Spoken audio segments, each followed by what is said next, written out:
Come ride the little train that is rolling down the tracks to the junction.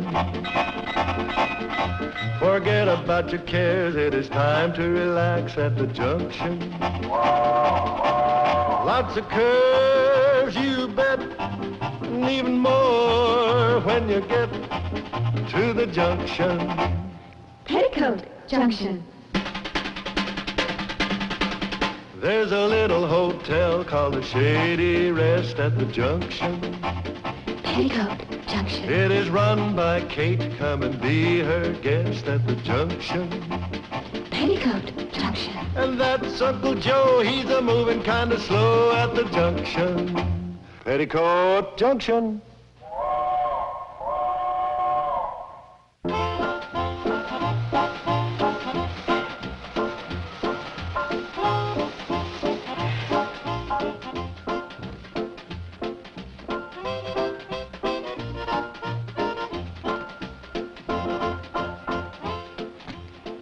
He's a big movie star from Hollywood. And you're sure there are no phones at the Shady Rest Hotel? Oh, positive, Miss Wayne. Well, we've got a wall phone in the lobby, but it just gives the place a little class. And it's not connected, just like I wrote you in the letter. I'm being buried alive. And there are very few other people there. Only time the Shady Rest ever had over 3 guests at one time was when Miss Pritchett gave birth to triplets in the lobby. Are you happy to have found a grave to put me into? Save your throat. Don't worry, you picked the right place for Mr. Haggard to rest in. Shh, please. Not Mr. Haggard, Mr. Jones. I won't let on he's a movie star. Secret's safe with me. I just want to say howdy, Mr. Haggard. Never miss your pictures. Now, this is Floyd Smoot and Charlie Pratt. They operate the Hooterville Cannonball. She's his secretary. Secret's just safe with them as it is with me. I shake hands, but I'm a corpse. Just like to say howdy, Mr. Haggard. Have right down. Thank you. Don't you worry about folks finding out who you are.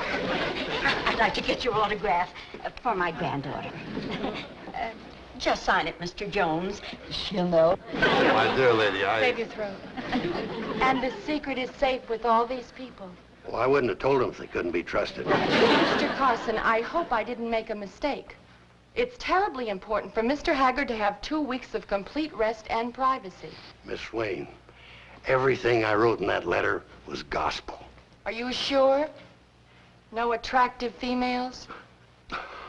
Shucks, no. You think this jacket's all right to be buried in? Mr. Throat, what about your niece, Mrs. Bradley, and her 3 daughters? Who? You mean homely Kate and her 3 ugly ducklings?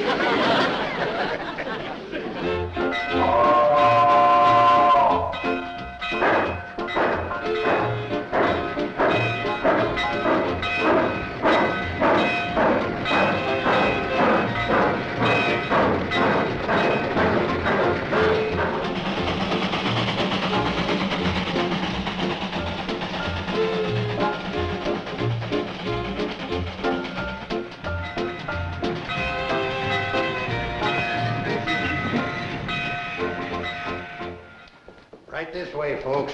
Oh, welcome to Shady Rest. Kate? This is Mr. Jones and his secretary, Miss Lucy Wayne. How do, Miss Wayne? How do, Mr. Jones?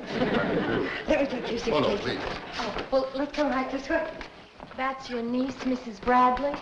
Homely Kate? I don't understand it. She was homely when I left this morning. Let me guess. Those are the ugly ducklings. Snaggletooth, walleye, and prune face, left to right. Carson, you are a fraud. Telling me there were no attractive females here? Well, you see, I keep thinking of them as they were when they first came into the world, toothless and wrinkled. I've been too busy to take a good look at them since, I guess. All right, Mr. Carson. But let me warn you, Lane Haggard is to the female what the spider is to flies. Oh, there's no danger. Kate's too old to fall for that romance stuff, and the girls are too young. The Haggard charm gets them, from kindergarten to Social Security. Well, he's met his match. Oh, they'll be polite to him, all right. But Kate and the girls are way too level-headed to be taken in by that Hollywood charm. We see every one of your pictures. Wouldn't miss them. Oh, I'm grateful to you and your sisters. Okay. Sisters. Did you hear that? She's our mother. Your mother? Oh, come on. She's our mother. She is. What do you call this? Pulling a fast one on the city slicker? Oh, no, she really is our mother. Of course she is. Aren't you our mother, Mother? Mother? Did you talk to me, sis? Oh, Mother. Yes, I was a child bride. Out of kindergarten, into the kitchen. Are we going to stand here all day, a spidering and a flying, or is somebody going to show Mr. Jones and his secretary to their rooms? Good job. All bags are gone. I thought Kate and her daughters were so level-headed. Oh, I guarantee you the tilt is temporary. And allow me to remind you, ma'am, nobody loves a wise guy. Come right in, folks. Supper's about on the table. Mr. Jones, you sit right here. Miss Wayne, you sit right over there. I think you met Floyd and Charlie on the train. This is Sam Drucker, our general storekeeper, notary public, and town wit. Happy to meet you both. How do you do? Hello. Ugh, I'm starved. Kate don't like first to eat the rolls till the soup is on the table. Hurry up. He's sitting down waiting. Now listen, Miss Wayne asked us to treat him just like any other guest, and that's what we're going to do. Oh, but gee whiz, when he looks at you with those deep brown eyes. Billy Joe, you stop mooning around, you hear me? And you girls stop acting like silly, empty-headed little fools. He's just an ordinary man. And they're not brown, they're smoky gray with specks of green. Come on, Mom. You've been making over him just as much as we have. You sure have. You've been fussing over him like a mother hen. Well, maybe I have. But from now on, he's to be treated like everybody else, as far as Kate Bradley is concerned. No better, no worse than anybody else. Now, let's get the food on the table.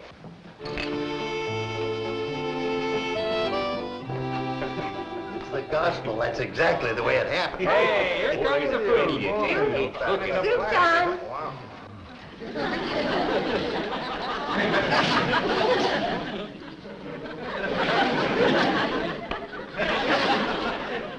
And now our glamorous visitors are going to have to be satisfied with a plain, old, homely country supper.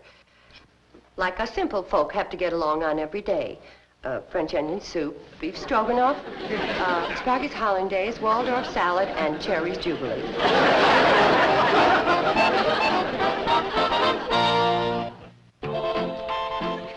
Okay, girl. Now, quiet, ladylike, and control your giggling. Now, come on now, see the movie star shave himself.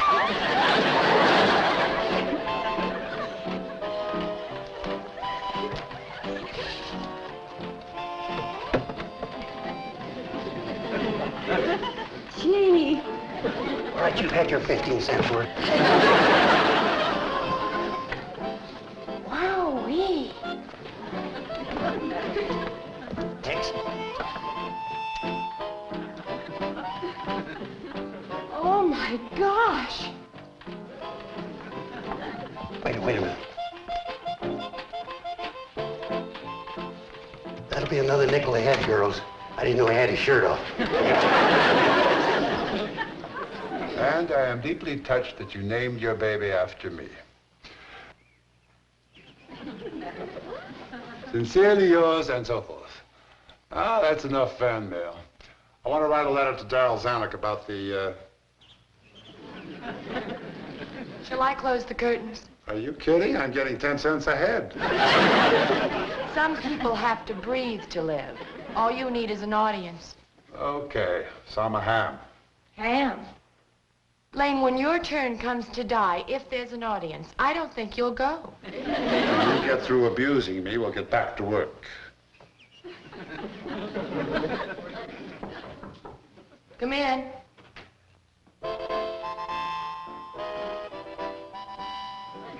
I came to see if you needed towels. Thank you. And thank you for lighting up my room with those radiant eyes.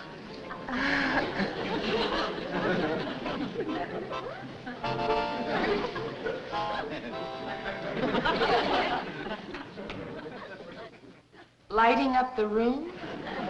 Dear Darryl, I'll be in New York on the 23rd. We can talk about that picture in Africa. Come in.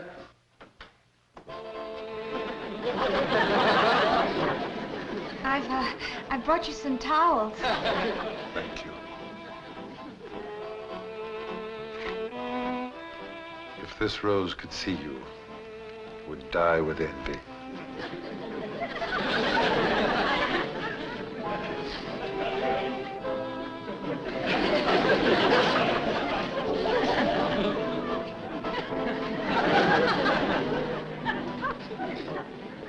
I wish they'd stop bothering me.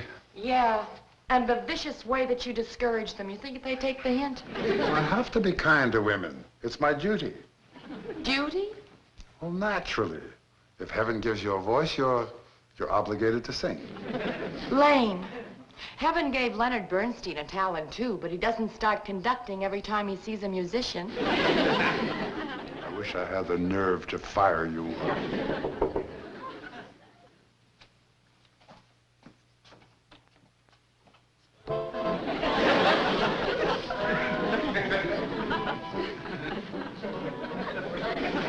See if you needed any towels.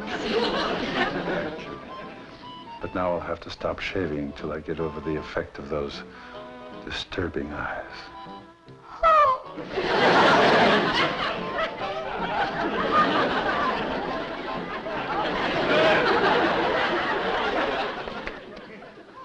Bobby Joe? Bobby? What is it, Mom? Well, you were looking at the Chicago catalog glass. What'd you do with it? I gave it to Billy Joe.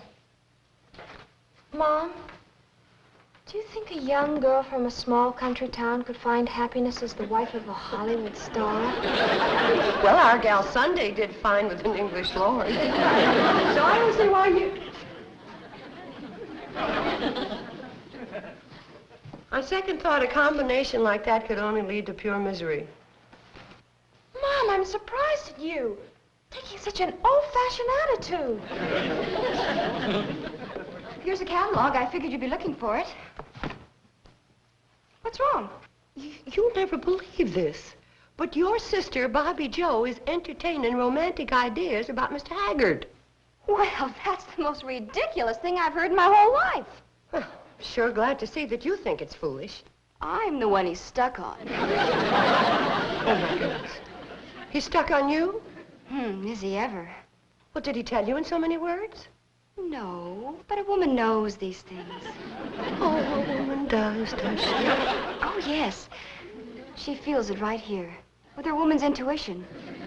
You wouldn't understand. Well, of course not. What would us fellows know about that? No, what I meant was you were too... Skip it. Oh, I see. I'm too old to know about romance, right? I'm too far over the hill, right? I'm ready for pasture, right? Well, don't just stand there argue with this nonsense. Oh, simmer down. Listen, all I care about is keeping you and your sisters from getting your feelings hurt. Now, men like Lane Haggard sometimes say things to women they don't mean, flirting like.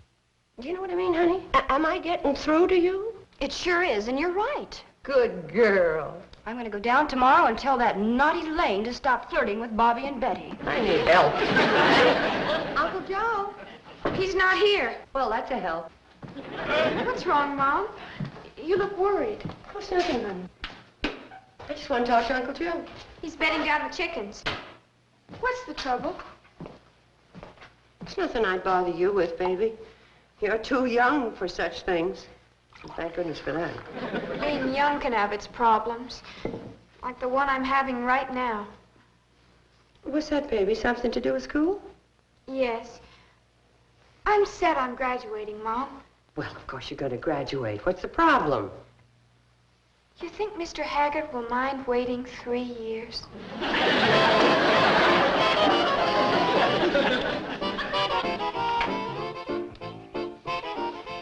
Oh, there you are. What a beautiful morning. Now, what did you want to talk to me about, lovely lady? That's it right there. That sweet-talking way of yours. Mr. Haggard, my daughters are very young. I wish you'd call me Lane, lovely lady. No, sir. Not on your life. No nonsense. This is going to be cold and businesslike. I'm going to call you Mr. Haggard, and you're going to call me lovely lady. I mean, Mrs. Bradley. This sounds very serious. It is. My daughters never had a chance to be around a sophisticated man like you. So they don't understand that it doesn't mean anything when you pour out those honey words. They've been taking you serious, and they're going to get hurt, and I'm not going to stand for it. Mrs. Bradley, I think your daughters are wonderful girls. I wouldn't hurt them for $1 million. I know you don't set out to hurt them. You see, Mrs. Bradley, the trouble is making love to good-looking girls has become a reflex action with me. I do it automatically without thinking. You got to stop it. You're right. That's what I've been telling myself. But as I said, I don't even realize I'm doing it. Do you know what a pleasure it is to be able to talk this way to an intelligent woman who also happens to be one of the loveliest and most devastating creatures I have ever met? No, Mr. Haggard. No. You're doing it again, huh? You got to concentrate real hard. Hi there, Elaine. Now then, let her have it right between the eyes. Go on. Concentrate. Hello, Butch. It's you. I was wondering who that skinny, bow-legged kid was coming up the road. Oh, you naughty boy.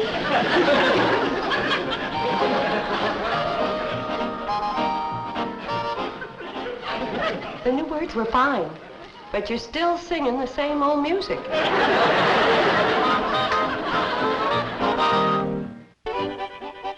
And the girls think he means it.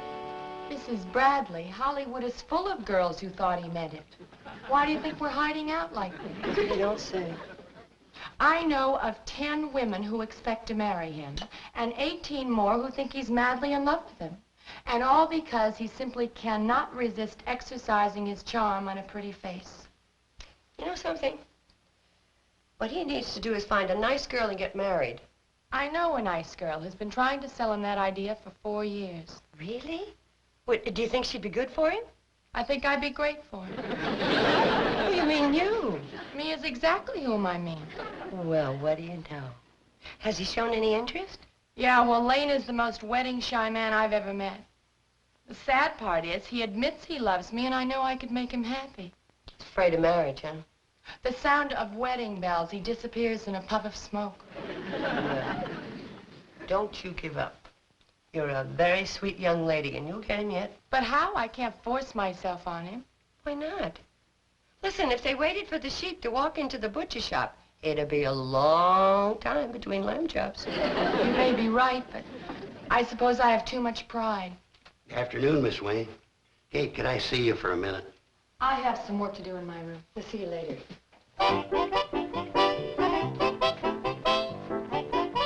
Anything wrong? Kate, what happened to those 3 daughters of yours? Well, nothing. I just gave them a good talking to about making fools out of themselves over Mr. Haggard. Well, I don't think it did them too much good. I just seen them down by the well, and they're quarreling like 3 bobcats over which one he likes the most. Tell you, Uncle Joe, I'm going to have to ask Mr. Haggard to move out. The businessman in me gets sick at the thought. I hate to do it, but he's causing more trouble than he's worth. I've got sightseeing excursions arranged for every day next week at a quarter a head. 30 cents with his shirt off. I know he can't help it, but he's a real menace to all single women as long as he's not married. Uncle Joe, I just got a lollapalooza of an idea. There's no money in it. You've got no head for business. But I'm going to need your help. You get hold of Sam Drucker and maybe Floyd and Charlie, and you're going to need your shotgun. Sounds like a wedding. It's a general idea. Now, here's what we're going to do.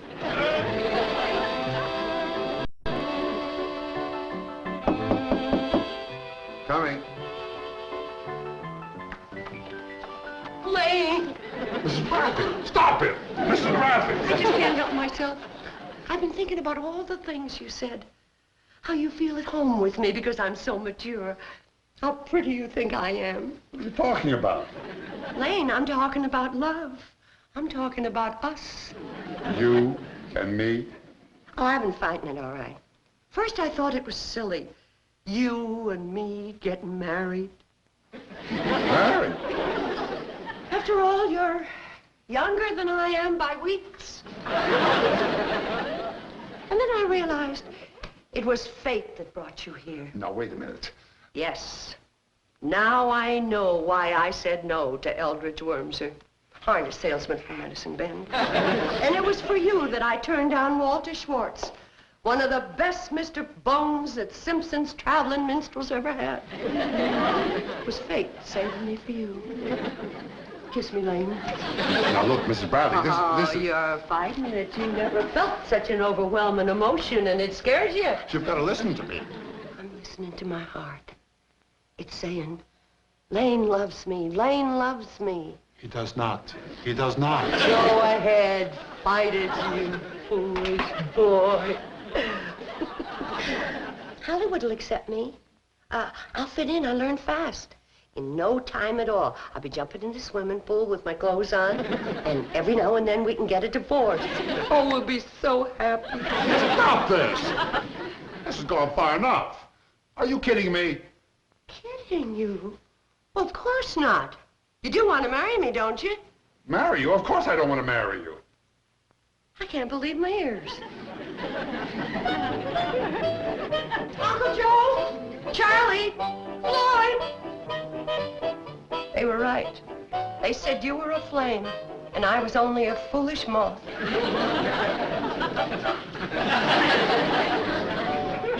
What happened? I flew too close and burned my wings. You foolish moth.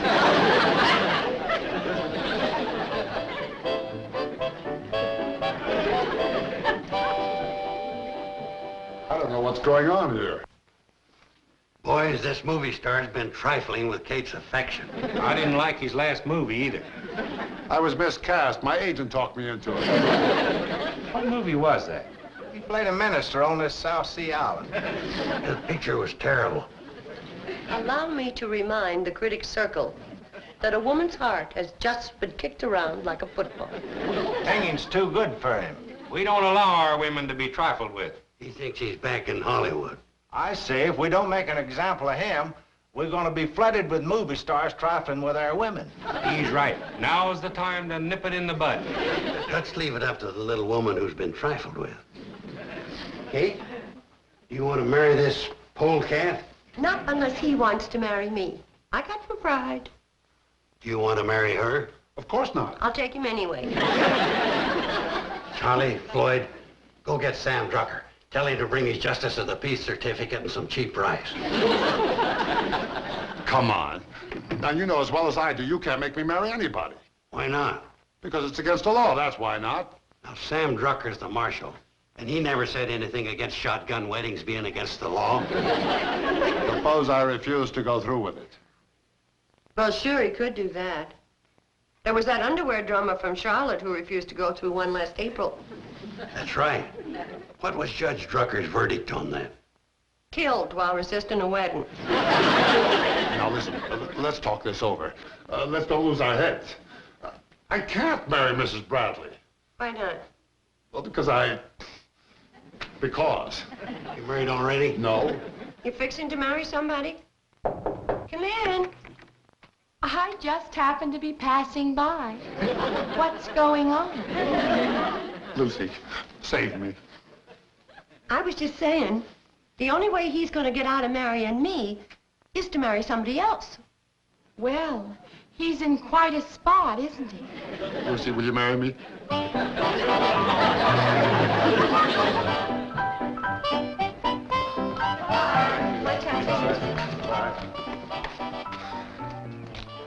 You know, of course, I plan to have this marriage annulled. Oh, really? Yes, in about 50 years. Golly, that was a wonderful wedding. Yeah, I hope I gave them their $20 worth. You did just fine, Sam. Well, I'm plumb tuckered. $20 is a lot of wedding. I think they're going to be real happy together.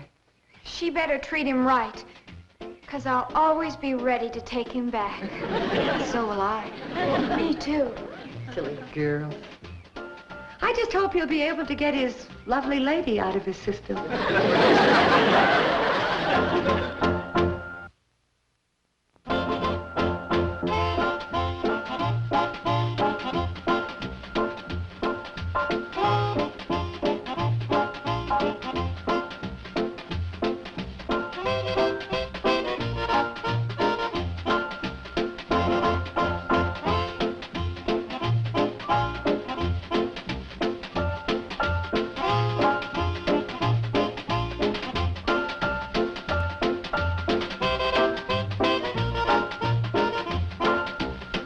Petticoat Junction. This has been a Filmways presentation.